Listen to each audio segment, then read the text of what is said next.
ये कहानी है एक गरीब मोची की, जो एक छोटे से गांव में अपनी पत्नी के साथ रहता था। मोची के घर के हालात दिन पर दिन बिगड़ते जा रहे थे। घर में जो भी राशन था वो भी खत्म होता जा रहा था। ऐसे ही एक दिन मोची ने अपनी पत्नी से कहा, अब मुझे और यहाँ नहीं रहना। यहाँ ना तो कोई कमाई हो पा रही है और ना ही कोई काम मिलता है। अरे पड़ोस का गांव बहुत बड़ा है, अब मैं वहाँ जाकर अपना मोचीगिरी का काम करूँगा। कुछ दिन घर से दूर रह लूंगा, कम से कम घर का खर्चा चलाने लायक कमाई तो हो जाएगी वहाँ। क्यों, वहाँ के लोगों के जूते चप्पल ज्यादा टूटे हैं क्या, जो आपको वहाँ जाकर ही मोचेगिरी करनी है? अरे अपनी जन्मभूमि में रहकर तो सिक्के कमाए नहीं जाते, पराए गांव जाकर कमाएंगे ये पैसे। अगले दिन सुबह सुबह मोची चुपचाप अपने जूते चप्पल ठीक करने का सामान उठाकर दूसरे गांव की ओर निकल पड़ा। दोपहर होने तक वह पड़ोस के गांव माहुलबनी में पहुंच गया। हारा थका मोची जब माहुलबनी के बाजार में पहुंचा तो हैरान रह गया, क्योंकि वहां तो पहले से ही काफी मोची अपनी दुकान लगाए बैठे थे। अरे यहाँ तो पहले से ही इतने मोची अपनी दुकान लगाए बैठे हैं। ऐसे में मुझ अनजान मोची के पास ग्राहक कैसे आएगा? लगता है यहाँ से भी खाली हाथ ही जाना पड़ेगा मुझे। नहीं नहीं, खाली हाथ घर भी तो नहीं जा सकता। तभी मोची को ग्राहकों को अपने पास बुलाने की एक युक्ति सूझी। उसने अपनी दुकान लगाई और उस पर एक बोर्ड लगाकर बड़े बड़े शब्दों में लिख दिया, जूतों का अस्पताल। हमारे यहाँ जूतों का इलाज किया जाता है। नए जूते बनवा लो, नए जूते बनवा लो, या अपने पुराने जूते बिल्कुल नए जूतों की तरह बनवा लो। लोगों ने जब ये सब देखा तो उन्हें कुछ नया देखने को मिला। नए जूते बनवा लो, नए जूते बनवा लो, या अपने पुराने जूते बिल्कुल नए जूतों की तरह बनवा लो। जूतों का अस्पताल? अरे भाई मोची, जरा मेरे इन जूतों का इलाज तो करो। हाँ हाँ जी सेठ जी, अभी किए देता हूँ। मोची अपने छोटे से अस्पताल पर बैठकर सेठ के जूतों का इलाज करने लगा। ये लीजिए, अब आपका जूता बिल्कुल स्वस्थ है। अरे भाई वाह, कितना हुआ इसके इलाज का खर्च? बस साहब, सिर्फ एक तांबे का सिक्का। लो ये लो। ऐसे ही दूसरा ग्राहक मोची के अस्पताल में अपने जूतों का इलाज कराने आया। मोची ने जूतों का इलाज किया, पैसे लिए और बाकी ग्राहकों का इंतजार करने लगा। आज तो मैंने बहुत पैसे कमा लिए हैं। अगर मैं ऐसे ही काम करता रहा तो बहुत पैसे जमा कर लूंगा और एक घोड़ा खरीदूंगा। उसने बहुत मेहनत से काम किया और कुछ ही दिनों में 4 सोने के सिक्के जमा कर लिए। उनमें से उसने 2 सोने के सिक्कों के बदले एक व्यापारी से एक घोड़ा खरीदा और घर लौटने का फैसला किया। अगले दिन उसने अपना सारा सामान बांधा और घर के लिए निकल पड़ा। अपने रास्ते में उसे एक घने जंगल से गुजरना पड़ा, जहाँ उसने डाकुओं का एक झुंड देखा। हे भगवान, ये तो डकैत लगते हैं। ये डकैत मेरा सारा पैसा ले जाएंगे और मैं एक बार फिर से गरीब बन जाऊंगा। अब मैं क्या करूं? मोची बहुत चतुर था। उसने हिम्मत नहीं हारी और उसने एक योजना बनाई। उसने एक सोने का सिक्का घोड़े के गले में बांध दिया और आगे चला। चोरों ने उसे पकड़ लिया। अरे ओ, फटाफट अपना सारा पैसा निकालो, चलो जल्दी करो। देखो, मैं एक गरीब मोची हूँ, मेरे पास इस घोड़े के सिवाय और कुछ नहीं है। कृपया मुझे जाने दो डाकू भाई। जैसे ही उसने ये सुना, घोड़ा रेका और उसके गले से वो सोने का सिक्का नीचे जमीन पे गिर गया। अच्छा मक्कार झूठे, हमसे झूठ बोलने की तेरी हिम्मत कैसे हुई? अगर तेरे पास कुछ नहीं था तो ये सोने का सिक्का तेरे पास कहाँ से आया? रुकिए रुकिए, अभी मैं आपको सब सच बताता हूँ। दरअसल ये घोड़ा सोना उत्पन्न करता है, इसी वजह से मुझे सारे पैसे मिलते हैं। ठीक है, ये घोड़ा तुझे हमें देना होगा, हम तभी तुझे यहाँ से जिंदा जाने देंगे। नहीं, बिल्कुल भी नहीं। अगर मैं इसे तुम्हें दे दूंगा तो मेरे पास कुछ भी नहीं बचेगा। चलो, हम तुम्हें इसके बदले 50 सोने के सिक्के देंगे। ठीक है, पर एक बात का ध्यान रखना कि बारी बारी से अपने साथ इस घोड़े को रखना, वरना आखिर में तुम सब पैसे के लिए लड़ते ही रह जाओगे। मोची ने घोड़ा बेच दिया और घर लौट आया। वो बहुत खुश था कि उसे सोने के सिक्के मिले थे। इस पैसे से उसने अपने ही गांव में थोड़ी सी जमीन खरीदी। इस बीच डकैत भी घोड़े को लेकर अपने अड्डे पर पहुंच गए। वहां डकैतों के सरदार ने अपने आदमियों से कहा, इस गिरोह का सरगना होने के नाते इस घोड़े को सबसे पहले मैं रखूंगा। उन सब ने अपने सरदार की बात मानी और उस रात सरदार अपने अड्डे पर उस घोड़े के साथ सोया। अगली सुबह जब वो उठा तो उसने देखा कि वहाँ अस्तबल में कुछ भी नहीं था।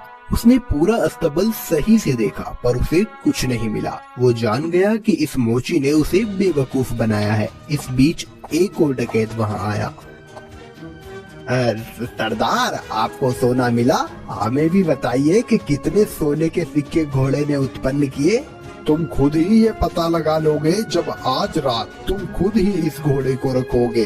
सरदार ने किसी से कुछ नहीं कहा क्योंकि वह अपने आप को बेवकूफ साबित नहीं होने देना चाहता था। एक एक करके सभी डकैतों ने घोड़े को अपने साथ रखा पर उनमें से किसी को कुछ नहीं मिला। वे सब समझ गए कि उन्हें बेवकूफ बनाया गया है। उस मोची ने हमें बेवकूफ बनाया है, अब हम उसे सबक सिखाएंगे। सरदार, उसने ये साधारण सा घोड़ा हमें 50 सोने की मोहरों में बेचा है।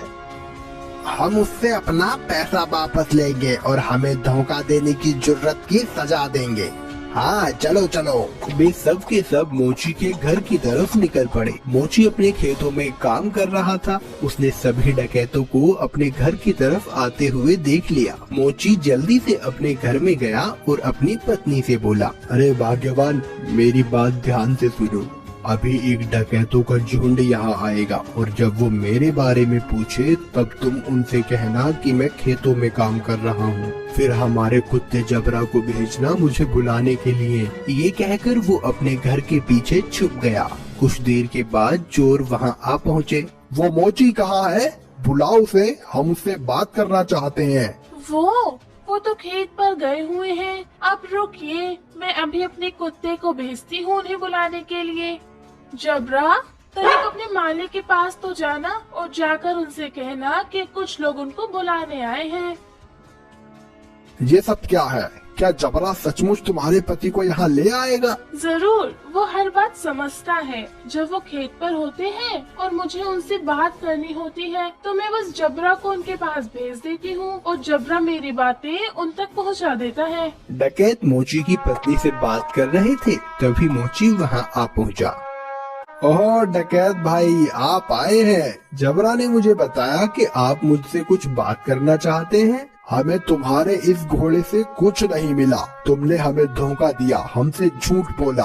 अरे आप कैसी बात कर रहे हैं? मुझे लगता है आपको कुछ तो गलतफहमी हुई है। आज जो कुछ भी मेरे पास है सब कुछ उस घोड़े की बदौलत ही है। अच्छा चलो ठीक है, हम तुम पर एक बार और विश्वास करते हैं, पर उसके बदले तुम्हें हमें ये कुत्ता भी बेचना होगा।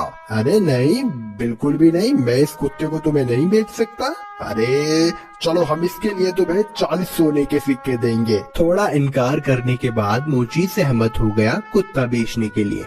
चोरों ने जबरा को लिया और चले गए। जब सभी डकैत अपने अड्डे पर पहुँचे तो सरदार ने ऐलान किया कि वो पहला होगा जो कुत्ते को अपने पास रखेगा। बाकी डकैतों ने उसकी आज्ञा मानी और चले गए। सरदार ने अपने बेटे श्याम को बुलाया। सुनो श्याम, मैं अब काम पर जा रहा हूँ। अगर मेरी जरूरत पड़े तो इस कुत्ते को मुझे बुलाने के लिए भेज देना। जैसा आप कहो पिताजी। कुछ देर बाद एक डकैत को अपने सरदार से एक काम आन पड़ा। उसने श्याम के पास आकर सरदार को बुलाने के लिए कहा, आप रुकिए, मैं तुरंत उन्हें बुलावा भेजता हूँ। जबरा, जा और जाकर पिताजी से कहना कि कोई वहाँ आया है उनसे मिलने। जबरा सरदार के अड्डे से भागा और बजाय सरदार के पास जाने के वो सीधा मोची के पास गया। जब सरदार घर वापस आया तब उसने देखा कि जबरा वहाँ नहीं था। वो जान गया कि जबरा जरूर अपने मालिक के पास गया होगा, तो वह अकेला फिर से मोची के घर गया। सुनो, क्या जबरा तुम्हारे पास आया हुआ है? हाँ, वो यहाँ आया है। मेरे ख्याल से उसे जरूर मेरी याद आ रही होगी। मेरी मानिए तो उसे थोड़ा सा समय दीजिए, अंत में वो आपको अपना मालिक स्वीकार करने ही लगेगा। सरदार जबरा को वापस ले गया और उसने अगले दिन उसे अपने साथी को दे दिया। जबरा सारे डकैतों के साथ एक एक करके रहा, पर वह हर दिन मोची के पास वापस लौट आता। सबने ये जान लिया कि एक बार फिर से मोची ने उनका बेवकूफ बनाया है। उन सब ने विचार विमर्श किया। इस बार हम बेवकूफ नहीं बनेंगे, मैं उस मोची को अब सबक सिखाऊंगा।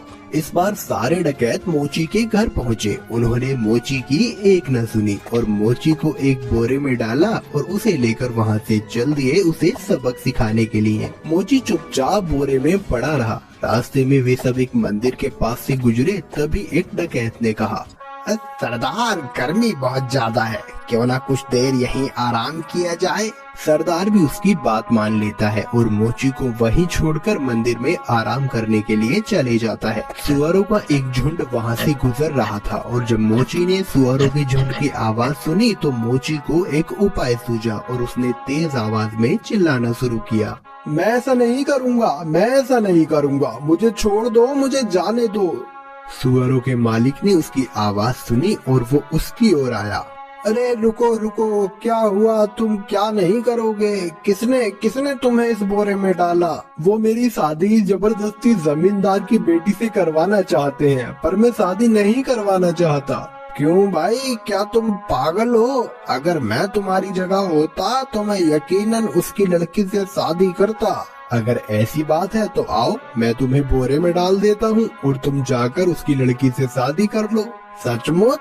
बेशक, लेकिन पहले मुझे बाहर तो निकालो। सुअरों के मालिक ने मोची को बोरे से बाहर निकाला और खुद बोरे के अंदर घुस गया। मोची ने उसे बांध दिया और उसके सुअरों को लेकर वहाँ से चला गया। शाम को डकैत मंदिर से बाहर आए, बोरे को लिया और चले गए।